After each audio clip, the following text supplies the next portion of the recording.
আমরা তো বলছি তৃণমূলের যে ফান্ড, এই ফান্ডের কোন জুরিসডিকশন এখতিয়ার আমার নয়, বা যাদের নয় তাদের নয়, কিন্তু একটা পার্টি তার তো ফান্ড থাকতেই পারে। 1998 সাল থেকে এত এমপি, এমএলএ, কাউন্সিলর, পঞ্চায়েত, শুভানুধ্যায়ী, সমর্থক, তো তাদের একটা ফান্ড থাকবে না? বিজেপির ফান্ড নেই, সিপিএম এর ফান্ড নেই, কংগ্রেসের ফান্ড নেই, অন্য দলের ফান্ড নেই, আমাদের লিগাল এবং অডিটেড ফান্ড। তার মধ্যেও যদি কেউ জেনুইন কোনো অভিযোগ আনতে পারেন, পার্টিকে বলতে পারতেন। কিন্তু তার বদলে যারা সবে 2 মাস আগে ওই ফান্ড থেকে 25 লাখ টাকা করে এক একজন নিয়ে ভোটে লড়েছে, এমএলএ হওয়ার পর চেহারা বদলে গেল।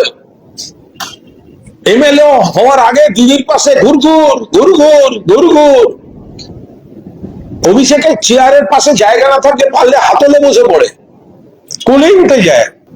এমএলএ হয়ে যাওয়ার পর বড় বড় কথা।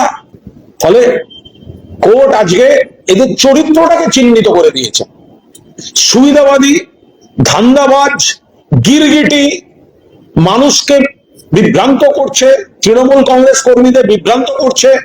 মানুষ জিজ্ঞাসা করুন, তুমি এমএলএ হয়েছ 25 লাখ টাকা নিয়ে, তোমার টোটাল খরচা 26, কারুর টোটাল খরচা 27, তুমি নিয়েছো 25 তৃণমূল থেকে, ওই অ্যাকাউন্ট থেকে, আর তুমি জেতার পর বলছো ওই অ্যাকাউন্টে টাকা খারাপ বন্ধ করে দেবে, তুমি টাকাটা ফেরত দিলে না কেন?